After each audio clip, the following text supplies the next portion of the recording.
Morning student, আজকে আমরা model 5 এর 5-এর 4-এর প্রশ্ন দিয়ে শুরু করছি। 4-এর 2 নম্বরের প্রশ্নগুলো। প্রথম প্রশ্ন দেখো, 1 বছরের সরল সুদ 50 টাকা আর 2 বছরের চক্রবৃদ্ধি সুদ 102 টাকা হলে আসল কত? তো প্রিন্সিপালটা ধরে নিই x টাকা,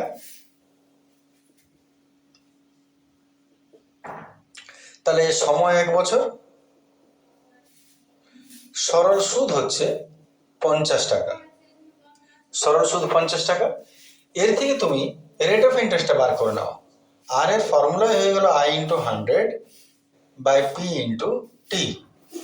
আই হয়ে গেল 50 ইন্টু 100, পি হয়ে গেল এক্স, টি হয়ে গেল 1। তার মানে 5000 বাই এক্স, যা বেরোলো পার্সেন্ট। এবার আমরা জানি যে সুদের হার যদি আলাদা না বলে দেয় তাহলে সুদের হারটা একই হয় সবসময়, তাই সরল হোক তাই চক্রবৃদ্ধি হোক। তো সুদের হার যেহেতু আলাদা বলে নেই, তাই তোমার হার রেট অফ ইন্টারেস্ট এটাই রইল। তাহলে সরল সুদের কাজ শেষ করে নিয়েছি, এবারে চক্রটা আসে যাক। চক্রবৃদ্ধিতে সময়টা হচ্ছে 2 বছর, প্রিন্সিপালটা ওইটাই থাকবে x টাকা, রেট অফ ইন্টারেস্ট হয়ে গেল তোমার এটা 5000 বাই এক্স পার্সেন্ট। আমি ফর্মুলা বসাই, সুদাসলের ফর্মুলা বসে। সুদাসলের ফর্মুলা হলো P into 1 plus R by 100 to the power n। দেখিনি কত হচ্ছে। প্রিন্সিপাল হলো x টাকায়, 1 প্লাস আর হয়ে গেল 5000 বাই এক্স, 5000 বাই এক্স, আর নিচে 100 আছে, এটা তো থেকে গেল। আর এর জায়গায় 5000 বাই এক্স, আর এই 100 নিচে আর এর মান বার করে সেটা বসালাম। আর এখানে আছে n, মানে হলো 2।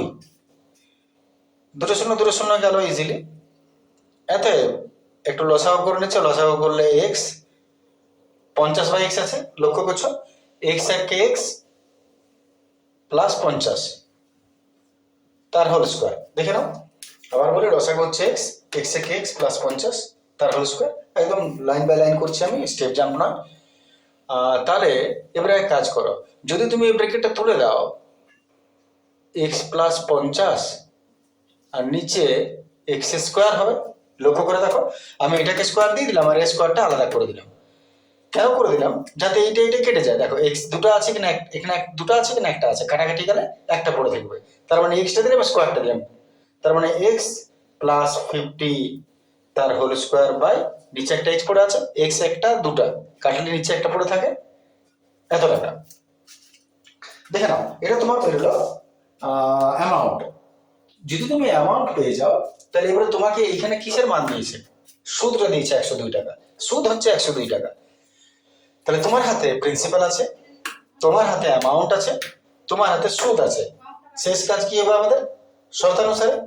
তাহলে এত শর্তানুসারে আসছি, আমরা শর্তানুসারে আসছি। শর্তানুসারে আমরা ফর্মুলা জানি যে এ ইজ ইকুয়াল টু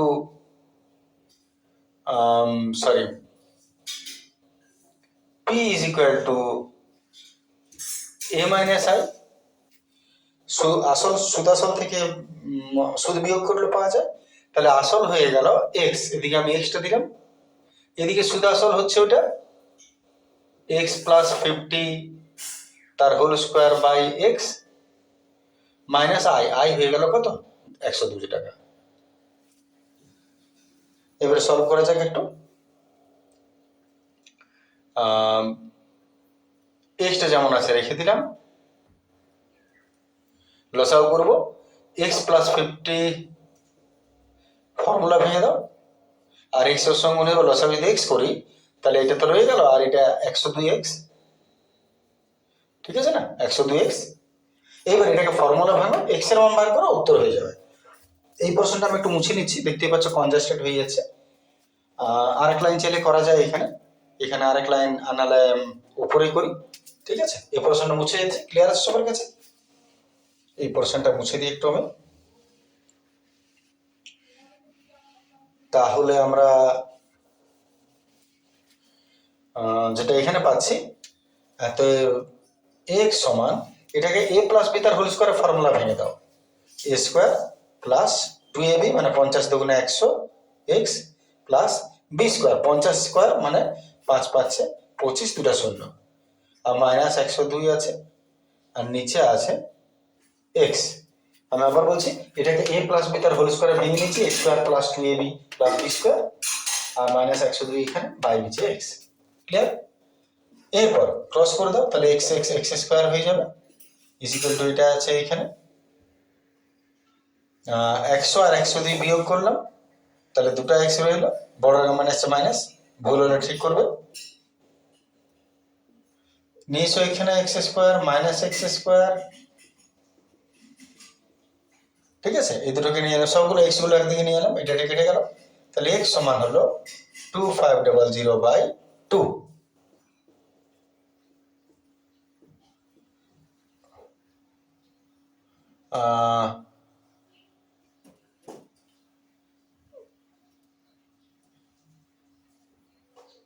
1250 টাকা।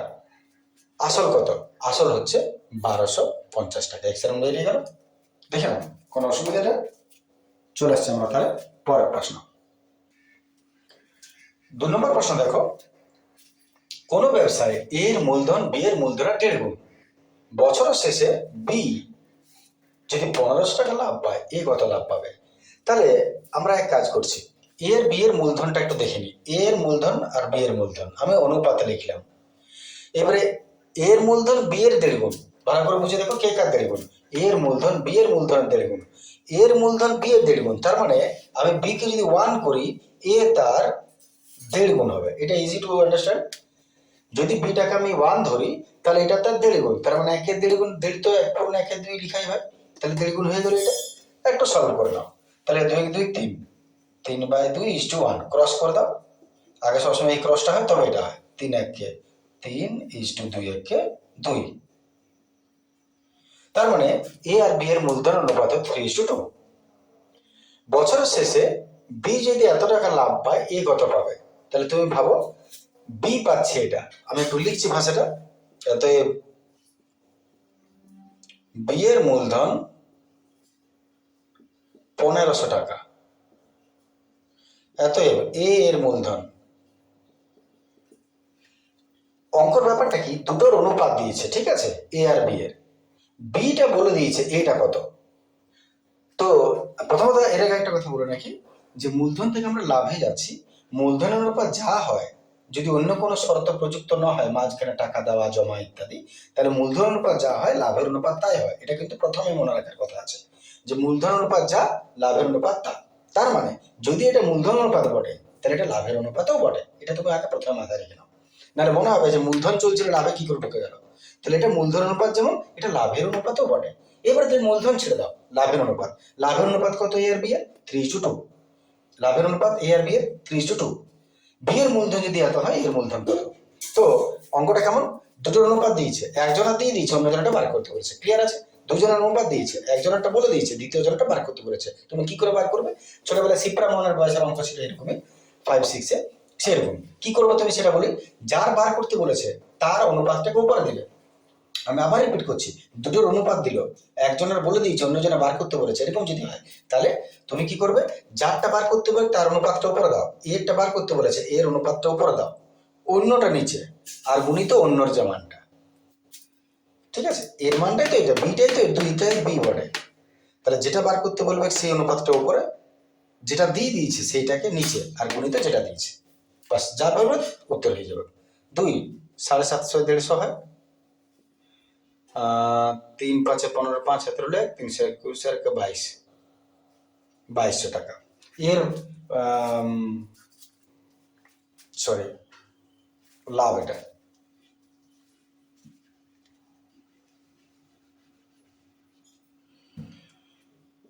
বি এর লাভ হলে এর লাভ হবে এত টাকা দেখে নাও আশা করি অসুবিধা নেই। চলে আসছে আমার পরের প্রশ্ন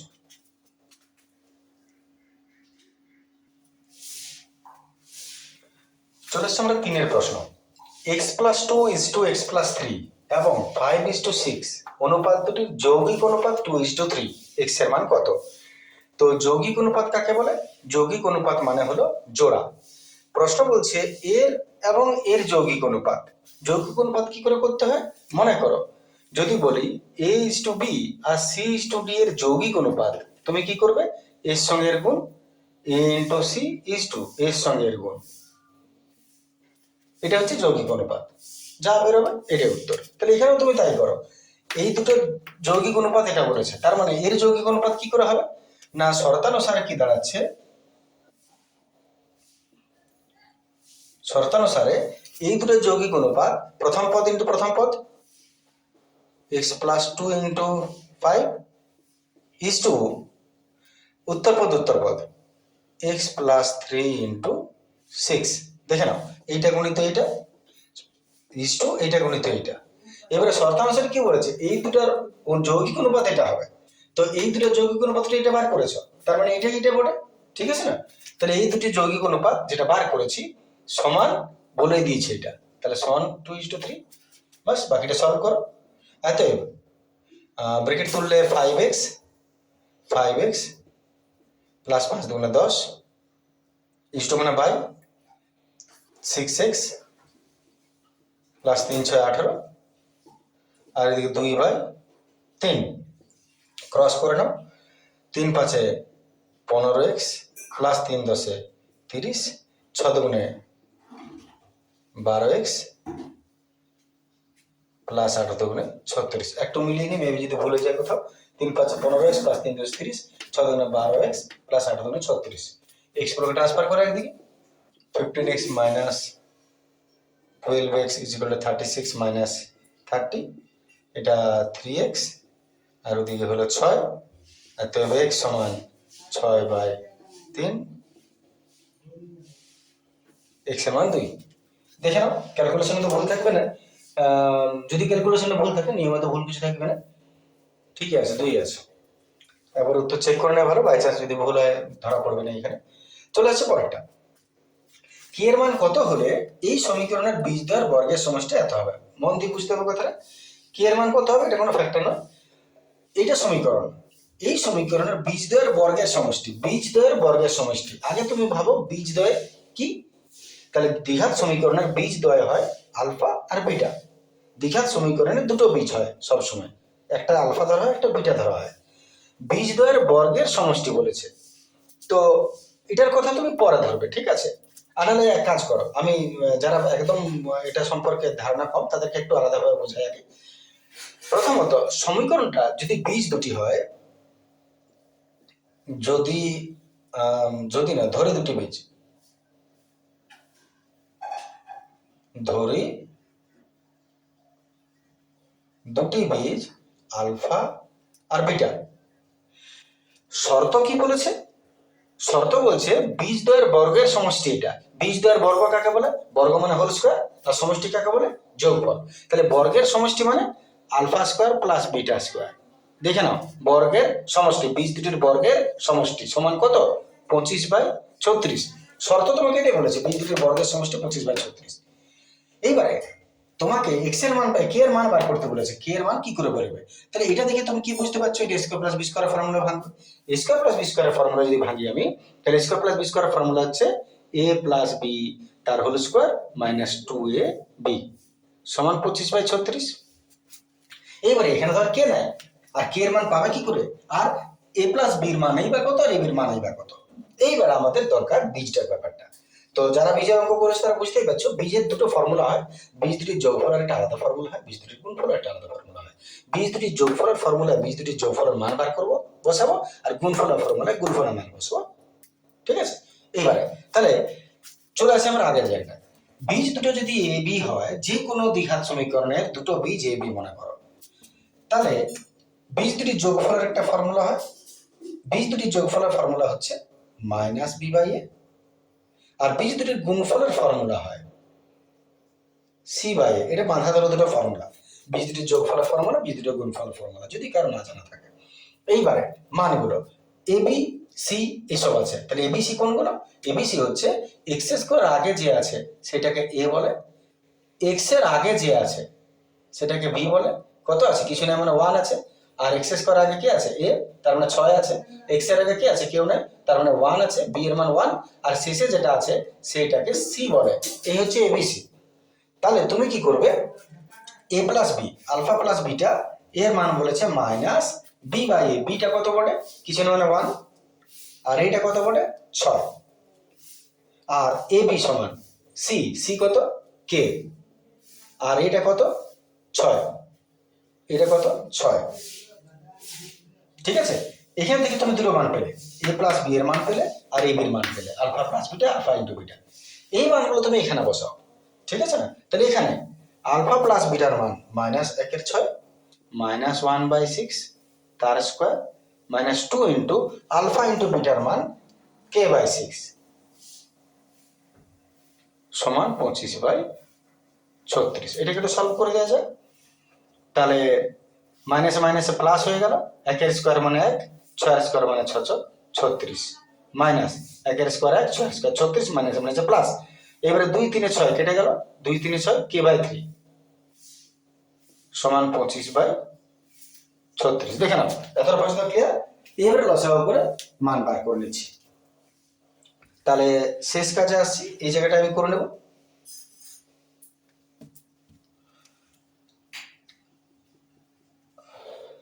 তাহলে আর একটু মুছে দিই, পরিষ্কার পরিচ্ছন্নভাবে করছি।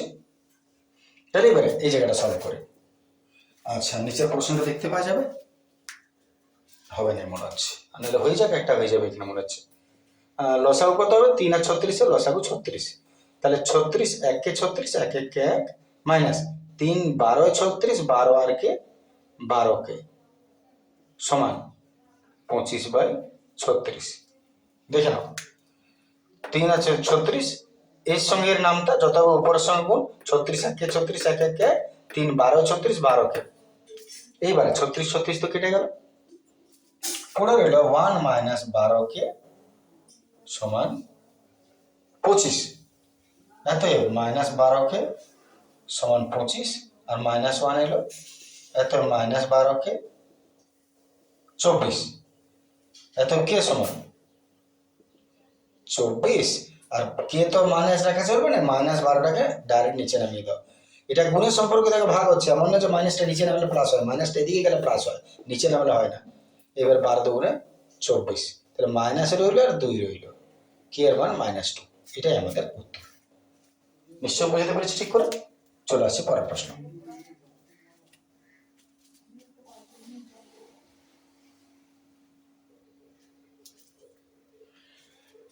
চলে আসছে আমরা 5-এর প্রশ্ন। প্রশ্নটা দেখো কি বলছে, 20 সেমি ও 12 সেমি ব্যাস বিশিষ্ট দুটি এককেন্দ্রীয় বৃত্তের বৃহত্তর বৃত্তটির একটি জ্যা অপর বৃত্তের স্পর্শক হলে জ্যাটির দৈর্ঘ্য কত? ছবিটা একটু না বুঝলে হবে না। 12 সেমি 20 সেমি দুটো ব্যাস বিশিষ্ট বৃত্ত, মানে একটা বড় আর ছোট, দুটো বৃত্ত এক কেন্দ্রীয়, একটা ছোট একটা বড় বৃত্ত এক কেন্দ্রীয় যদি হয়, তাহলে তার চেহারাটা এরকম হবে। কেন্দ্র মনে করো এটা এক কেন্দ্রীয়। এখানে তোমাকে বড় ব্যাসার্ধ বলেছে, ব্যাস ডায়ামিটার বলেছে 20 সেমি, আর ছোট ব্যাস বলেছে 12 সেমি ব্যাস বিশিষ্ট। তার মানে বড় আর হয়ে গেল 10 সেমি, ছোট আর হয়ে গেল 6 সেমি। এই দুটো আগে বার করে নিলাম, ব্যাস থেকে ব্যাসার্ধ, ওটা কোনো ব্যাপার না। এবারে বোঝার জায়গাটা আসুক, দুটি এক কেন্দ্রীয় বৃত্তের বৃহত্তর বৃত্তটির একটি জ্যা, বড় বৃত্ত এটা, বড় বৃত্তের জ্যা, জ্যা কাকে বলে? জ্যা হলো বৃত্তের পরিধির এক প্রান্ত থেকে অপর প্রান্ত যে কোনো রেখা, এগুলো হচ্ছে জ্যা। সব থেকে বড় যে ব্যাসকে বলে, পেটটা পেটে থাকে। তাহলে ভাষাটা কি বলেছে, দুটি এক কেন্দ্রীয় বৃত্তের বৃহত্তর বৃত্তটি জ্যা, বড় বৃত্তটার একটা জ্যা অপর বৃত্তের স্পর্শক হবে। বড় বৃত্ত যেটা জ্যা টানবে সেটা ছোট বৃত্তের স্পর্শক হবে। স্পর্শক কাকে বলে? যে রেখাটা স্পর্শ করে চলে যাবে, না ঢুকে যাবে না বাইরে যাবে, স্পর্শ করে যাবে। তাহলে বড় বৃত্তের একটা জ্যা টানো যেটা ছোট বৃত্তের স্পর্শক, তাহলে তার ছবিটা কেমন হবে? মোটামুটি এই ছবিটা হচ্ছে, এইটা লক্ষ্য করে দেখো, এটা এটা এটা এটা যেদিকে টানো তুমি কিন্তু এইরকম। যেটা বড় বৃত্তের এটা কি বলে যে, আর দেখো ছোট বৃত্তের এটা কি বলে স্পর্শক করে পেরিয়ে গেল মানে স্পর্শক। আশা করি ক্লিয়ার আছে। জ্যাটার দৈর্ঘ্য বার করতে বলেছে, তোমাকে বলেছে জ্যাটার দৈর্ঘ্য। আমি এক কাজ করে নাম দিলাম, এটা ও, জ্যাটাকে এবি নাম দিলাম, আর এই মিডিল পয়েন্টটাকে আমি সি নাম দিয়ে দিলাম। এবারে প্রশ্নটা হচ্ছে জ্যার দৈর্ঘ্য কত, what is the find out the value of AB. এবির মান কত, একদম সহজ প্রশ্ন। ব্যাসার্ধ যে দেয় তোমাকে প্রশ্নে, কখনো ব্যাসার্ধটা আগে বসিয়ে দিবে না ছবিতে, আগেই টেনে দিলে ব্যাসার্ধ, এটা নয়, তাহলে কিন্তু ছবিটা বুঝতে পারবে না। যার জন্য ছবিটা বাকিটা করার পর ব্যাসার্ধ টানো। দেখো এখানে আমি ব্যাসার্ধ এইবারে টানবো, ব্যাসার্ধ কোথায় টানবো যেমন দরকার, এইখান থেকে এইটা একটা টানলাম আমি, এটা বড় বৃত্তের ব্যাসার্ধ, আর এইখান থেকে এই যে এইটাকে টানলাম লম্ব, এটাকে আমি লম্ব টানলাম, এটা লম্ব টানলাম। টানতে তোমার ইচ্ছা তুমি টানতে পারো। এবার লম্ব টানলাম, ব্যাপারটা কি, ব্যাপারটা হচ্ছে যদি যে কোনো জ্যার মধ্যবিন্দুতে ওই কেন্দ্র থেকে যদি তুমি রেখা টানো, ওটা সবসময় লম্ব হয়। আমি আবার বলছি, কোনো বৃত্তের যে তার মধ্যবিন্দু যদি দেখো, তাহলে কেন্দ্র থেকে মধ্যবিন্দুটা সবসময় লম্ব হয়, যেটা যেখানেই হোক না কেন, ও মধ্যবিন্দু থেকে সবসময় লম্বই, কেন্দ্র থেকে মধ্যবিন্দুটা সবসময় লম্বই হবে, এটা ওর বৈশিষ্ট্য। তাহলে আমি জের মধ্যবিন্দুতে যদি আমি এটা যোগ করি, এটা সবসময় লম্ব হবে প্রথমত। এইবারে মানগুলো দেখো, বড় ব্যাসার্ধটা 10 বলেছে, তাহলে বড়টা 10 মানে এটা 10, আর ছোট ব্যাসার্ধ 6 বলেছে, তার মানে ছোট ব্যাসার্ধ এইটা বটে 6। প্রশ্ন বলেছে জ্যাটা কত, তো জ্যার দৈর্ঘ্য কত হবে, যদি এইখান থেকে এটা বার করতে পারো 2 দিয়ে গুণ করে দেবে, হয়ে গেল যে। এবার এটা কি করে বেরোবে, এতক্ষণ বুঝতে পেরে গেছো, এটা একটা সমকোণী ত্রিভুজ। সমকোণী ত্রিভুজের অতিভুজ কোনটা, 90-র উল্টো দিকে যেটা, এইটা অতিভুজ। তাহলে অতিভুজ জানো, লম্ব জানো, ভূমিটা বার করে দাও। অতএব সমকোণী ত্রিভুজ, তার আগে যেহেতু ওসি লম্ব এবি, কারণ সমকোণী কোথাও থেকে পাচ্ছ বলে তো দেয় না, ওসি এবির উপর লম্ব, তাই এটা সমকোণী। অতএব সমকোণী ত্রিভুজ ও সিবি, ওসিবি এর ভূমি স্কোয়ার বিসি স্কোয়ার সমান লম্ব স্কোয়ার প্লাস অতিভুজ স্কোয়ার, বিসি সমান root over OB square minus OC square, OB হলো 10-এর স্কোয়ার মাইনাস 10.100 মাইনাস 36 64 8, বিসি 8 সেমি, বিসি যদি 8 সেমি হয়, এবি কত হবে, এতে জ্যার দৈর্ঘ্য হচ্ছে 2 × 8, 8 দুগুণে 16 সেমি, যেহেতু মধ্যবিন্দু দুভাগে ভাগ করে 16 সেমি উত্তর। দেখে নাও, আশা করি বুঝতে কোনো অসুবিধা হবে না। এটা চলে আসে আমরা তাহলে তারপরের প্রশ্ন, 6-এর প্রশ্ন। 6-এর প্রশ্নটা পড়ে দেখো। 6-এর প্রশ্ন বলছে ত্রিভুজ এবিসি এর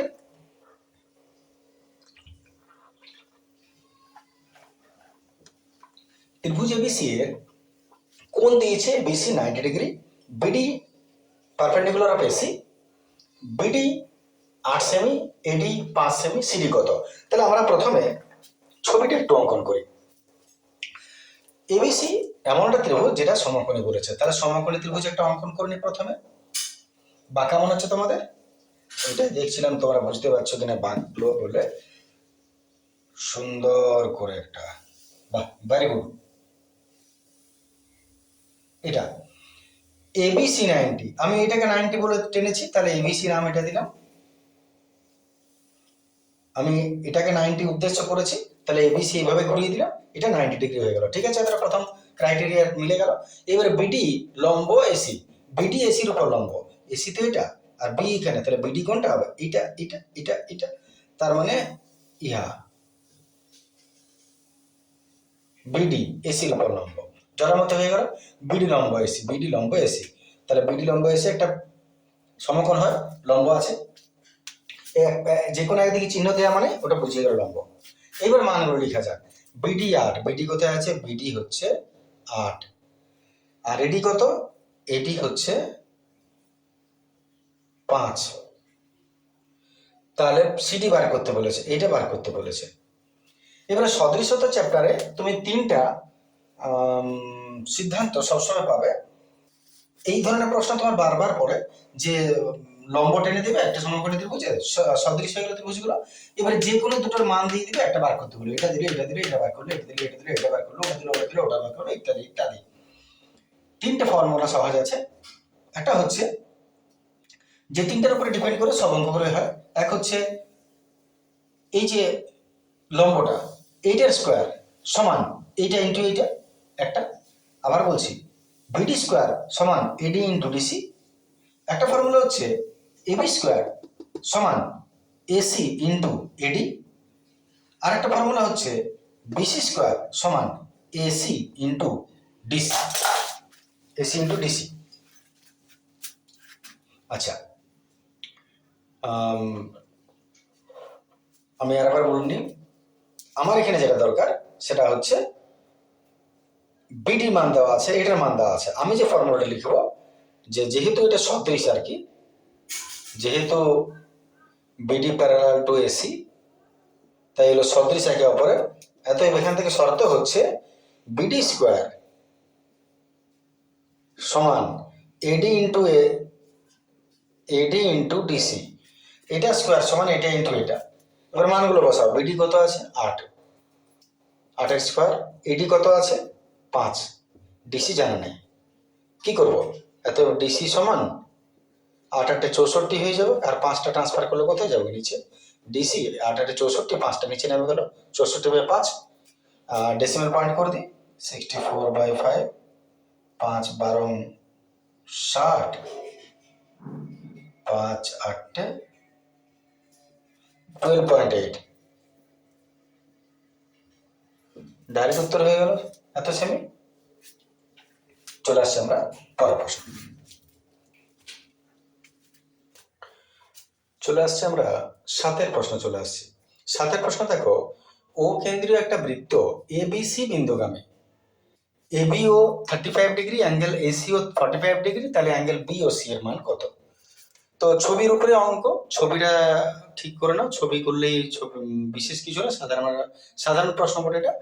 তাহলে একটা বৃত্ত দিলাম, এবিসি বিন্দুগামী ত্রিভুজ তৈরি হবে, এবিসি বিন্দুগামী। আমি 3টা পয়েন্ট দিয়ে দিলাম, মনে করে এটা একটা, এটা একটা, এটা একটা। 3টা আমি মান বসিয়ে দিচ্ছি, এখান থেকে এটা, এখান থেকে এটা, এবিসি। আমি নাম দিলাম এ বি সি। এবারে একটা বৃত্ত, ও কেন্দ্রীয় বৃত্ত, কেন্দ্রটাকে আমি ও দিয়ে দিলাম, ও কেন্দ্রীয় বৃত্ত। ও কেন্দ্রীয় বৃত্তটা এবিসি বিন্দুগামী, বাধ্য এবিসি বিন্দুগামী। কোন ABO 35, ABO ABO ABO ABO, তাহলে এটাকে যোগ করো, এটা হলো 35। কোন এসিও 45, এসিও এসিও এইটা যোগ করে দিলাম 45। তাহলে কোন বিসি বিওসির মান কত? বিওসি কোথায় আছে দেখো, বিওসি এই কোণটার মান বার করতে বলেছে। তুমি ছোট্ট একটা কাজ করো, এই দুটো যখন যোগ করেছো, এ কি দোষ করেছে? একেও যোগ করে দাও, তার ঝগড়া রইল না। এবারে শেষ কাজ, তুমি লক্ষ্য করো এটা কত ইজি বটে। প্রথমত দুটো জিনিস আমাদেরকে জেনে নিতে হবে। যদি কোনো ত্রিভুজের দুটো বাহু সমান হয়, তাহলে নিঃসন্দেহে দুটো কোণ সমান হয়, যেটা তোমরা জানো। এই একটা জিনিস এখানে কাজে লাগবে। আর যদি কোনো বৃত্তের একটা নির্দিষ্ট বৃত্তচাপ থেকে কেন্দ্রস্থ কোণ আর পরিধিস্থ কোণ যায়, তাহলে কেন্দ্রস্থ কোণ পরিধিস্থ কোণের দ্বিগুণ হবে। এটা যদি 30 হয়, এটা 60 হবে। বাস, তাহলে তুমি এখানে পৌঁছে গেলে। এবার লক্ষ্য করো, আমি বুঝিয়ে নিই, নিজেরাই পেরে যাবে। যদি এই ত্রিভুজটা তুমি যে দেখো এ ও বি, এর এই দুটো সমান, কারণ এই দুটো কেন সমান? একই বৃত্তের ব্যাসার্ধ, যেহেতু ও এ সমান ও বি, তাহলে এই কোণটা যত, এই কোণটা তত হবে। এবার এটা যদি 35 হয়, এই কোণটা কত? 35।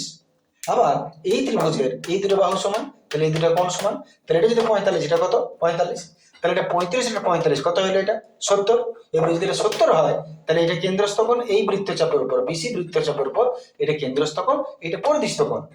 পরিধিস্থ কোণ কেন্দ্রস্থ কোণের অর্ধেক হয়, কেন্দ্রস্থ কোণ পরিধিস্থ কোণের দ্বিগুণ হয়। তাহলে এটা যদি 70 হয়, এটা 70 নয়, সরি 80 হচ্ছে এটা। 80 যদি হয়, তার এটা দ্বিগুণ হয়ে যাবে 160। ক্লিয়ার? এবার ভাষাটা একটু লিখে নিয়ে যায়। ত্রিভুজ এ ও বি এর এও সমান বিও 2 নম্বর প্রশ্ন যেহেতু, তাই ভাষা তোমার দরকার হবে দেখার, ভাষাটা যেমন ঠিক থাকে, নাহলে 2 নম্বর পাবে না, 1 নম্বর পাবে যদি ডাইরেক্ট করে দাও কিছু। তাহলে এও বি ত্রিভুজের এও আর বিও সমান কেন? যেহেতু এরা একই বৃত্তের ব্যাসার্ধ, যেহেতু ওরা একই বৃত্তের ব্যাসার্ধ। এবারে যদি দুটো বাহু সমান হয়, তাহলে এতে কোণ ও এ বি যা কোণ ও বি এ তা, তার মানে কত? 35 ডিগ্রি। আবার অনুরূপে এই কোণটা কত হবে? কোণ ও এ সি, কোণ ও সি এর সমান হবে একই কারণে কত? তাহলে 45। অতএব যদি এইটা 35 হয় আর এটা 45 হয়, তাহলে এই পুরো কোণটা কত হবে? অতএব কোণ বিএসি 35 আর 45 যোগ করে দেব, সরি 45 নয়, 45 কে বলে দিল, হ্যাঁ 45, একদম 45। 35 আর 45 কে বলে দেয় না 80, 80 ডিগ্রি। যদি এটা 80 ডিগ্রি হয়, তাহলে এবার তুমি লক্ষ্য করো, বিসি বৃত্তচাপের উপর কেন্দ্রস্থ কোণ এটা, পরিধিস্থ কোণ এটা। তাহলে শেষ কাজ, যেহেতু বিসি বৃত্তচাপের উপর কেন্দ্রস্থ কোণ বিওসি ও পরিধিস্থ কোণ বিএসি, অতএব কোণ বিওসির মান কত হবে? বিওসির মান দ্বিগুণ কোণ বিএসি, পরিধিস্থ কোণের দ্বিগুণ, 2 × 80, তার মানে 8 × 16, 160 ডিগ্রি। বিওসি হচ্ছে 160 ডিগ্রি, কোণ বিওসি 160 ডিগ্রি। ব্যাস, নিশ্চয় বুঝতে পেরেছ? আশা করি অসুবিধা নেই। অসুবিধা থাকলে নিঃসন্দেহে কমেন্ট করবে। চলে আসে আমরা পরের প্রশ্ন।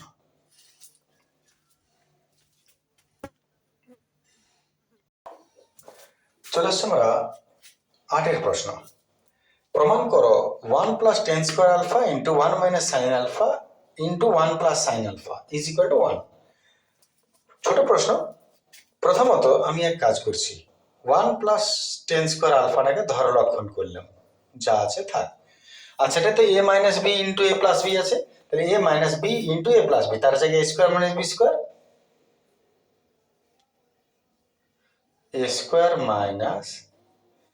b² a² - b² লিখতেই পারি, কারো কিছু বলার নেই। আচ্ছা, LHS সেটা প্রমাণ করতে বলেছে। এবারে 1 + tan² কার ফর্মুলা? ফর্মুলা মনে করো, ফর্মুলা হচ্ছে sec² θ - tan² θ = 1 হয়। অতএব sec² θ মানে 1 + tan² θ। তাহলে 1 + tan² θ এর জায়গায় আমি sec² α লিখতেই পারি, ইন্টু 1 - sin² θ। ফর্মুলা মনে করো, sin² θ প্লাস cos² θ = 1 হয়। তাহলে যদি আমি cos² θ এর মান বার করতে চাই, তাহলে ফর্মুলা হবে 1 - sin² θ। তাহলে 1 - sin² θ এর জায়গায় আমি লিখতে পারি cos² θ। এবার sin cos একে অপরের উল্টো, তাহলে sec আর cos একে অপরের উল্টো, তাহলে sec কে আমি 1/cos লিখতেই পারি, আর এখানে তো cos আছে। আর নাহলে তুমি cos কে 1/sec করো, ব্যাপারটা একই পাবে। ইহা ইহা কাটিল, ইহাই রহিল, ইহাই এখানে রহি আছে, এত ইহাই RHS প্রমাণিত হইল। ক্লিয়ার? দেখো, চলে আসছে আমরা পরের প্রশ্ন। চলে আসছে আমরা পরের প্রশ্ন। প্রশ্ন দেখো, sec 4a = cosec × a - 20 degree হয়, যেখানে 4a ধনাত্মক সূক্ষ্মকোণ, তাহলে এর মান কত? এগুলো সহজ প্রশ্ন হয়। এগুলোর একটাই নিয়ম সবসময় তুমি দেখবে কাজ করে, সেটা হচ্ছে এইদিকে যা আছে এটাকেও তাই করে দাও, ইহা ইহা কেটে যাবে, এই করে থিটার মান বেরিয়ে যাবে, উত্তর হয়ে যাবে। একদম সাধারণ প্রশ্ন, এটাও তাই বটে। তুমি শুধু ফর্মুলাটা একটু মাথায় রাখো। ফর্মুলাটা যদি মাথায় রাখো তাহলে কি দাঁড়াচ্ছে, সেক 4 তো এটা তুমি যেমন আছে রাখো সেক 4। আচ্ছা কোসেক থিটা আমি একটু বলি, যেমন সেক 90 মাইনাস থিটা কি হয়, কোসেক থিটা। আবার cosec 90 minus theta is equal to sec theta. আচ্ছা এটা কোসেক, আর এটাকে তুমি থিটা পড়বে, গোটাটাকে থিটা পড়বে। এটা যেমন সেক থিটা পড়ছো তেমনি এটাকেও কোসেক, আর এটা গোটাটা থিটা। তাহলে কোসেক থিটা, কোসেক থিটা তার জায়গায় আমি কি লিখবো, সাইন সেক 90 মাইনাস থিটা। তাহলে আমি এর জায়গায় লিখবো সেক 90 মাইনাস থিটা। একটু দেখো ঠিক লিখলাম কি ভুল লিখলাম, ফর্মুলা আমি লিখলাম। আমি কি বলতে চাইছি আবার, এটা যেমন সেক আছে এই কসেকটাকে আমি সেক করবো, তবে সেক সেক কাটবে, সুবিধা হবে আমার। কি করে করবো না, কসেক সেকের সম্পর্ক, কসেক থিটা হলো সেক 90 মাইনাস থিটা, কসেক থিটা হচ্ছে সেক 90 মাইনাস থিটা। তাহলে কসেক থিটা তার জায়গায় আমি কি লিখবো, সেক 90 মাইনাস থিটা। আশা করি বুঝতে পেরেছো। লেখার পদ্ধতিটা এরকম হবে, দ্বিতীয় বন্ধনী 90 মাইনাস এটা যা আছে বসিয়ে দিবে, হয়ে গেল সেক 90 মাইনাস থিটা। তাহলে সেক 90 মাইনাস থিটা কসেক থিটা, ঠিক আছে। তাতে কি হলো, সেকো সেকো গেল, এত 4a is equal two 90 minus A minus minus plus 20, 90 minus A minus minus plus 20। এবারে এইগুলোকে নিয়ে এসো একদিকে, 4a ওদিকের থেকে মাইনাস এটাকে টেনে হিচড়ে এদিকে নিয়ে এসো, আর 90 আর 20 হয়ে গেল। এত 4 একটা 5টা 9 10 11 110, এত a ইজ ইকুয়াল টু 110/5, 5 দুগুণে 10, 5 দুগুণে 10, 22। এর মান কত, এর মান 22 ডিগ্রি। ব্যাস, আশা করি বুঝতে পেরেছো। চলে আসি আমরা পরের প্রশ্ন।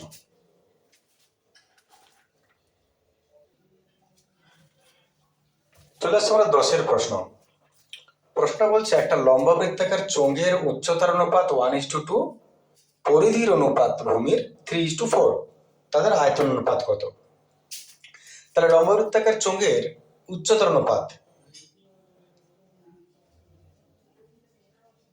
চোঙের H1:H2, 1:2, ভূমির পরিধির অনুপাত, পরিধির অনুপাত ভূমির পরিধি মানে A1:A2 ধরে নাও, 3:4। প্রশ্ন হচ্ছে আয়তন অনুপাত কত, বার করতে হবে V1:V2। আমি তিনটা জিনিসই লিখে নিলাম। উচ্চতার অনুপাত এই দুটি সঙ্গের 1:2, দুটি সঙ্গের পরিধির অনুপাত, পরিধি ধরে নিচ্ছি তাহলে ভূমির পরিধি, তাহলে 3:4, আর আয়তন অনুপাত হচ্ছে প্রশ্ন V1:V2। এবারে যদি H1:H2 1:2 হয়, অতএব H1 সমান কত হবে আর H2 সমান কত হবে।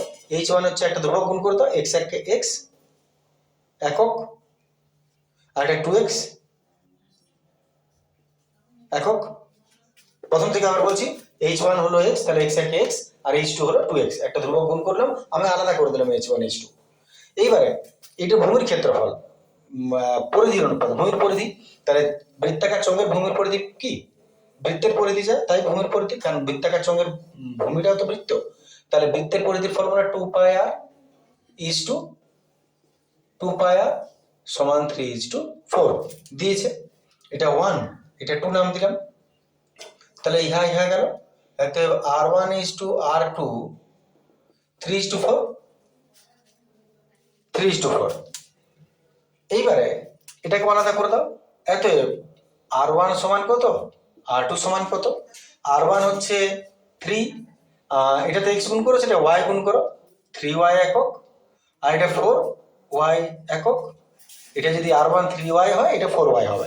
ধ্রুবক আলাদা কেন গুণ করা দরকার, এটা তো ব্যাসার্ধের ধ্রুবক, এটা রেডিয়াসের ধ্রুবক, যার জন্য একই জিনিস নয়, যার জন্য সবাই x গুণ করে দিও না, একটা x করলে এটা y করো। এইবারে প্রশ্নটা হচ্ছে ভূমির আয়তন অনুপাত। তাহলে লম্ব বৃত্তাকার চোঙের আয়তন, আয়তনের ফর্মুলা হলো pi r square h is to pi r square h, এটা 1 1, এটা 2 2, প্রথম আর দ্বিতীয়। পাই পাই আগে চলে গেল। এবার মান বসাও, r1 এর জায়গায় হলো 3y তার square into h1 x point দিচ্ছি ইজ টু r2 তার মানে 4y ইন্টু h2 তার মানে হচ্ছে 2x। এবার এটা সলভ করে যাক, 3 3 9y স্কোয়ার ইন্টু এক্স, এটা হচ্ছে 4 4 16 y স্কোয়ার ইন্টু 2x। এবারে দুদিকে যতটা কাটা যাচ্ছে কেটে নাও, y স্কোয়ার গেল, এক্স এক্স গেল, 9 আছে আর এখানে 16 2 আছে, কাটাকাটি যাবার কোনো উপায় নেই, তার মানে আমাদের উত্তর হয়ে গেল এখানে 9 ইজ টু 16 দুগুণে এটা 32, 9 ইজ টু 32, এটাই তোমার উত্তর বেরোবে। চলে আসছে পরের প্রশ্ন। পরের প্রশ্ন আসছে, উত্তরটা একটু চেক করে নে, মেবি যদি গুণ ভাগে কিছু ভুল হয়ে যায় তখন সমস্যা হবে। 4 এর 10-এরটা 4 এর 10 9:32, ঠিক আছে 9:32। চলে আসছে পরের প্রশ্ন। অনেক সময় অ্যান্সারও অনেক সময় ভুল থাকে, কিন্তু যাই হোক এবার মিলিয়ে নেবে এটা। পরের প্রশ্ন দেখো, যদি এইচ সি ভি যথাক্রমে একটা শঙ্কুর উচ্চতা, বক্রতলের ক্ষেত্রফল আর আয়তন হয়, তাহলে প্রমাণ করো 3 π v h q minus c square H square plus 9 v square is equal to 0। এই ধরনের প্রশ্ন খুবই সহজে, শুধু তোমার দরকার সাহস করে ওটাতে ঢুকে যাও, ব্যাস ঢুকে গেলে ঠিক বেরিয়ে যাবে। তাহলে আমরা বিষয়টা একটু আসছি। প্রথমত প্রশ্নটা এলএইচএস আমি লিখছি একটু। এলএইচএস বলছে 3 π v h q minus c square H square plus 9 v square. আচ্ছা মান বসানো যাক, 3 3 এর জায়গায় থাক, পাই পাই এর জায়গায় থাক। ভি ভি হচ্ছে তোমার ভিটা কি বলে দেখো, ভি হচ্ছে আয়তন, শঙ্কুর ভিটা হচ্ছে আয়তন, তাহলে শঙ্কুর আয়তনে ভি এর ফর্মুলা লিখো, ভি মানে আয়তন, আয়তনের ফর্মুলা শঙ্কুর 1/3 পাই আর স্কোয়ার এইচ। একদম ঠান্ডা মাথায় তুমি মানগুলো বসাও। প্রথমে ভি আছে, ভি এর মান 1/3 পাই আর স্কোয়ার এইচ, কারণ ভি হলো আয়তন। এবার এইচ আছে, এইচটা কি বলে দেখো, এইচ হচ্ছে শঙ্কুর উচ্চতা, উচ্চতাকে এইচ এইচই রাখছি, তাহলে এইচটা এইচ এ থাক, এইচ এর কিউব। তাহলে দেখে নেবো 3 3 রইলো, পাই পাই রইলো, ভি এর জায়গায় 1/3 পাই স্কোয়ার এইচ, আর তারপরে এইচ এর কিউব আছে, এইচ এর কিউব রইলো, মাইনাস সি আছে, সি মানে দেখো কি বড় মাঝেরটা সি, সি মানে হচ্ছে বক্রতলের ক্ষেত্রফল। তাহলে শঙ্কুর বক্রতলের ক্ষেত্রফলের ফর্মুলা হচ্ছে পাই আর এল, ঠিক আছে, শঙ্কু বটে, শঙ্কুর বক্রতলের ক্ষেত্রফল হচ্ছে সি, তাহলে সি আছে তার মানে পাই আর এল, আর স্কোয়ার আছে সিতে, তাহলে একটা স্কোয়ারও দিয়ে দিলাম ইন্টু এইচ স্কোয়ার, এইচটা উচ্চতা ওর তো কিছু জানা নেই, রয়ে গেল প্লাস 9। আচ্ছা ভি আছে, ভি কি বটে আয়তন, ভি হচ্ছে আয়তন, ভি হচ্ছে আয়তন, আয়তনের formula 1/3 pi square h, 1/3 pi square h, আর দেখো হোল স্কোয়ার আছে, ভিতে স্কোয়ার আছে, তার মানে ভিতে স্কোয়ার পড়ে গেল, এটা স্কোয়ার পড়ে গেল। সলভ করা যাক, 3 3, তাহলে পাই কটা হলো, দুটো পাই, দুটো হলো, লিখলাম পাই স্কোয়ার, পাই দুটো পাই স্কোয়ার, কোথাও ভুলে লক্ষ্য করবে, আর স্কোয়ার এইচ তিনটার একটা, এইচ চারটা, এইচ তিনটার একটা, এইচটা আশা করি ঠিক আছে, পাই পাই পাই স্কোয়ার আর স্কোয়ার এইচ চারটা, মাইনাস এবার এটা পাই দুটা স্কোয়ার তুলছি, আর দুটা এল দুটা ইন্টু এইচ দুটা, দেখে নাও পাই দুটা আর দুটা এল দুটা আর এখানে এইচ দুটা। এরপর 9, আগে ব্রেকেট তুলবে, কেটে দিও না ভুল করে, যদি কেটে দাও তো রসগোল্লা কাঁচা পাবে, যার জন্য আগে ব্রেকেট তুলো। তাহলে 1 এর স্কোয়ার মানে 1, 3 এর স্কোয়ার মানে 3 থেকে 9, পাই এর স্কোয়ার আর 2 দুগুণে 4 আর এইচ এর স্কোয়ার। এইবারে তুমি কাটতে পারো ইহা ইহা, যা মনে রইলে একটু পরিষ্কার করে লিখি, pi square R square H to the power 4 minus pi square R square L square H square plus এখানে আছে pi square R 4 H square. এতটা পর্যন্ত হয়েছে। আচ্ছা আমরা এক কাজ করছি এবারে, এর মধ্যে থেকে আমাদের যদি কিছু মিলছে আমি কাটতে পারি, যদি মিলছে দেখো মিলতো কিন্তু সমস্যাটা কোথায় হচ্ছে, এলটাকে নিয়ে। লক্ষ্য করে দেখো, এলটা থাকলে এমনিও তো একটা বাড়তি জিনিস বটে, এলটাকে একটু শোধরানো যাক। এলটাকে আমি কিভাবে শোধরাতে পারি? সবাই আর এইচ আছে, এই একমাত্র এল আছে, এলটাকে আর এইচ করে দাও। এলটাকে আর এইচ কি করে করবে?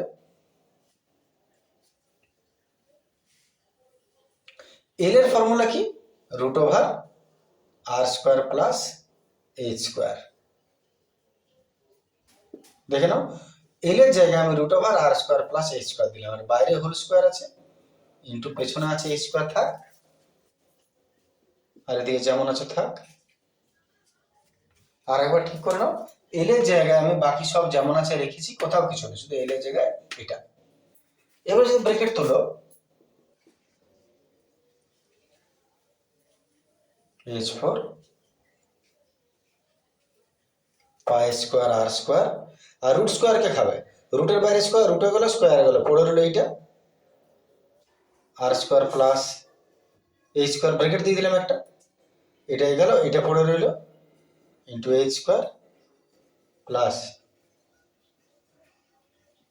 এটা পড়ে রইলো। দেখে নাও, দেখতে পাওয়া যাচ্ছে পরিষ্কার। এরপর ব্র্যাকেট তোলা যাক। যদি আমি ব্র্যাকেটটা তুলি এর, তাহলে কি পাওয়া যাচ্ছে? আমি এরপর ব্র্যাকেটটা তুলছি। আচ্ছা, এটা যেমন আছে থাক, পাই আর স্কোয়ার h4 মাইনাস। আচ্ছা, এখানে লক্ষ্য করো, যদি আমি ব্র্যাকেটটা তুলি তাহলে এটা প্লাসে মাইনাসে মাইনাস হবে, আর এর সঙ্গে কাদের গুণ হবে? এর সঙ্গে কাদের গুণ হবে? এই পুরোটার এর সামনে পিছনে যারা আছে, এর সামনে পিছনে যারা আছে তার সঙ্গে প্রথমে এর গুণ হবে, তারপরে এর গুণ হবে। তাহলে গুণের নিয়মটা কি?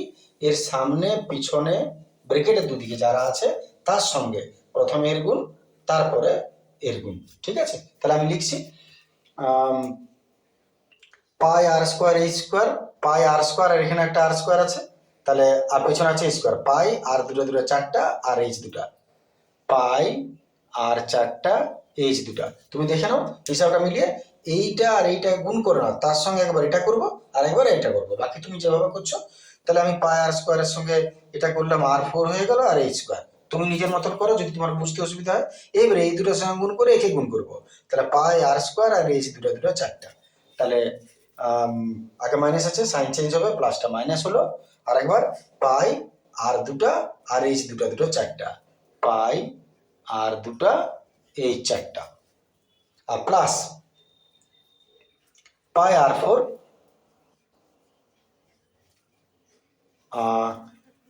এক মিনিট, এখানে আর ফোর আর এইচ স্কোয়ার আছে না, লিখতে ভুল হয়েছে, এখনই ভুল হয়ে যেত, এইচ স্কোয়ার বটে এটা, আর ফোর এইচ স্কোয়ার বটে। ঠিক আছে, নিজেরা চেক করে নেবে, আর ফোর এইচ স্কোয়ার। এবারে কতটা পৌঁছলাম দেখো, এবারে কি করা যায়? পাই আর স্কোয়ার এইচ ফোর, পাই আর স্কোয়ার এইচ ফোর, এটা কাটবে প্লাস মাইনাস।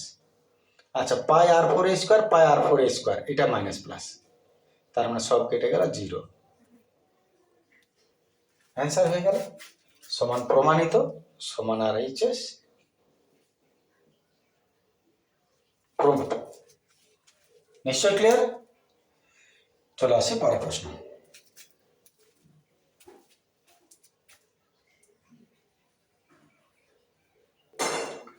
চলে আসছে আমার 12 প্রশ্ন। 12 প্রশ্ন বলছে, ঊর্ধ্বক্রমে সাজানো 6, 8, 10, 12, 13 এক্স তথ্যের গড় আর মধ্যমা সমান হলে এক্স এর মান কত? অঙ্কটা সহজ প্রশ্ন বটে, এর গড়ও বার করো, এর মধ্যমা বার করো, দুটোকে সমান করে দাও, এক্স এর মানটা পেয়ে যাবে। তাহলে প্রথমত এর গড় বার করছি, গড় 6, 8, 10, 12, 13 এক্স, এর গড় কত হবে? এর গড় হচ্ছে, গড় কাকে বলে? যোগ করে ভাগ, যটা সংখ্যা আছে সবাইকে যোগ করো, আর তারপর যটা সংখ্যা তত দিয়ে ভাগ করে দাও। তার মানে এর গড় হচ্ছে 6 plus 8 plus 10 plus 12 plus 13 plus X divided by 1, 2, 3, 4, 5, 6, যটা সংখ্যা তত দিয়ে ভাগ, টোটাল যোগফল তাকে যটা সংখ্যা তত দিয়ে ভাগ, এটাই হলো গড়ের নিয়ম। 1, 2, 3, 4, 5, 6 ছটা সংখ্যা। একটু সলভ করে নেই কত হচ্ছে। 8 আর 6 14, 14 24, 25 26, 36, 37 38 39, 49, 49। আর এবার একটু দেখে নিই।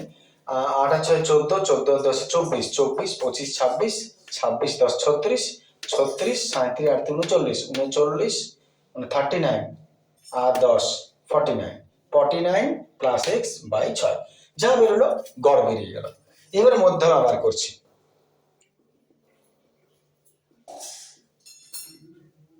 এখন মধ্যমা যে বার করবো, এন কটা আছে তুমি দেখো, 1 2 3 4 5 6, এন 6টা, তার মানে এটা যুগ্ম সংখ্যা, ঠিক আছে না? এটা যুগ্ম, যুগ্ম হলে ফর্মুলা আলাদা, অযুগ্ম হলে কি হয় n প্লাস 1/2, আর যুগ্মর ক্ষেত্রে মধ্যমার ফর্মুলা 1/2, তারপর n/2 প্লাস n/2 প্লাস 1 তম পদ, এটা মধ্যমার ফর্মুলা।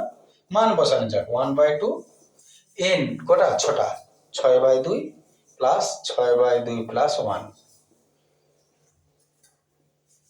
তম পদ, তম পদ, তাহলে 1/2, 6/2 মানে 3, আর এটা 2 3 6, 2 3 6 3, আর এটা 2 3 6, 3 আর 1 4 তম পদ।